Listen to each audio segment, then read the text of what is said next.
आज जो हमारा मेन टॉपिक है वो है income inequality. Income equality is equal to हम कह सकते हैं कि जो हमारा पर कैपिटा इनकम होता है या फिर हमारा जीडीपी हो कह सकते हैं हमारा, जीडीपी से हमारा पर कैपिटा इनकम होता है वो कभी भी इनइक्वल होता है। जहाँ एक तरफ अमीर के पास जो जीडीपी होती है वो अलग होती है और एक गरीब इंसान जो फिर जो कहते हैं जो विलेजेस में रहते हैं उनकी जो जीडीपी होती है वो अलग होती है। अब जो विलेजेस में जीडीपी होती है वहाँ की जो इनकम होती है और जो शहरों में इनकम होती है वो इनकम उसकी बहुत सारे फैक्टर्स हैं, उसके रीजंस बहुत सारे हैं। आप इन सब में रीजन कह सकते हैं। सबसे पहला रीजन होता है उसका एजुकेशन। हमारे एजुकेशन में इनइक्वालिटी बढ़ जाती है। कैसे इनइक्वालिटी बढ़ती है?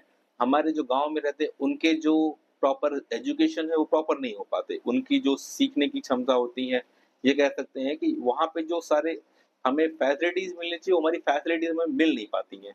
अब इसके मुकाबले अगर देखा जाए तो शहरों में काफी ज्यादा फैसिलिटीज हमें मिलती हैं, जो हमें पढ़ाई लिखाई में या फिर जो भी हमारे एजुकेशन सिस्टम में या फिर हमारी जो कम्युनिटी होती है उससे हमारा सबसे ज्यादा कह सकते हैं कि शहरों में ज्यादा बेनिफिट है।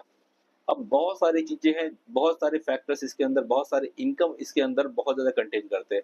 एक सपोज दैट मान लीजिए कि हम सुबह यहाँ से निकलते हैं, ऑफिस के लिए निकलते हैं, वहां से हम वहां से निकले, वहां पे टैक्सी वाले को हमने भाड़े दिए, वहां पे इनकम निकल गया हमारा, वहां से हमारे एक जीडीपी बन गई है।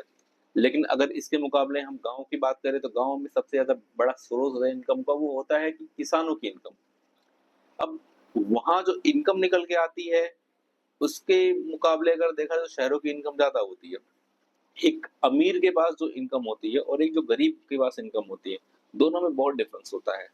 जो एक अमीर के पास इनकम होती है उसके बाद हद से ज्यादा होती जाती है।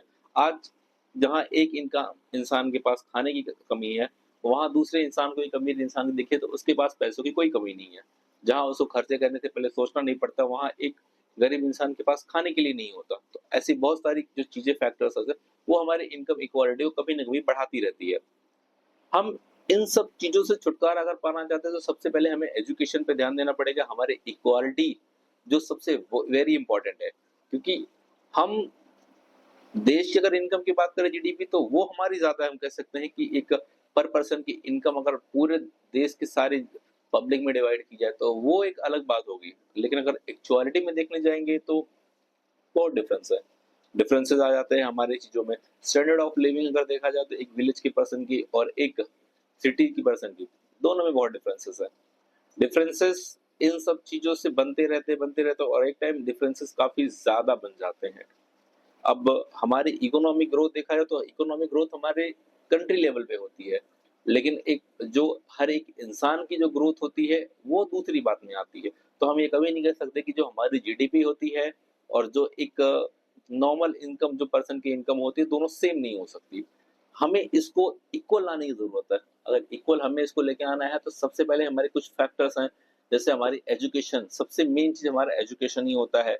दूसरा हमारी कुछ फैसिलिटीज होते हैं जो हमारे गांव में नहीं पहुंच पाती, वो हमें लाने की जरूरत है। गांव में बहुत सारे जो जॉब्स वैकेंसीज पड़ते हैं, जो बहुत सारे, जैसे गांव में कोई एम्प्लॉयमेंट का सोर्सेस नहीं है, तो हमें शहरों से कुछ चीजों को कट ऑफ करके हमारे अपने विलेजेस में शुरू करना चाहिए, जिससे हमारे वहाँ की इनकम जनरेट हो पाए। वहाँ पे लोग सर्विसेज, वहाँ पे लोग कह सकते हैं किसान या फिर ये कह सकते हैं खेती वहाँ पे एकमात्र स्रोत है ऑफ इनकम का, उसको हम एक और लेवल बढ़ा सकते हैं। जैसे कि अगर हमारी गवर्नमेंट चाहे तो उस चीजों को और ज्यादा दाम पे उसको खरीद सकती है। सबसे पहला तो एक स्रोत ऑफ इनकम ये हो गया।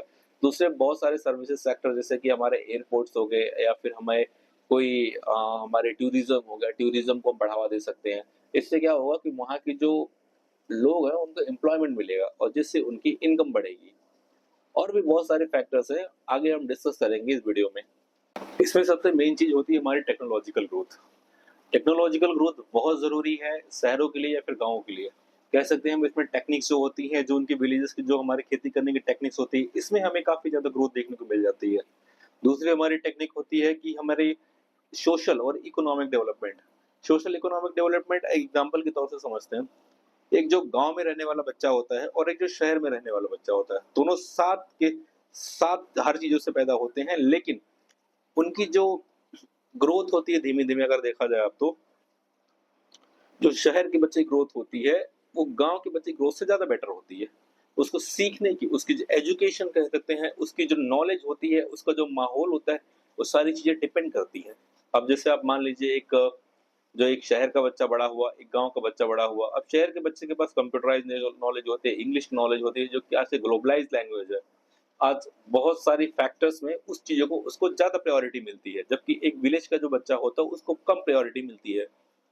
इन सब प्रायोरिटी लेवल की वजह से अगर आप देखेंगे तो आगे चलते-चलते जब ये पैदा होते हैं तो इनके छोटे ग्रोथ होते हैं, इनके बहुत छोटे से डिफरेंसेस होते हैं।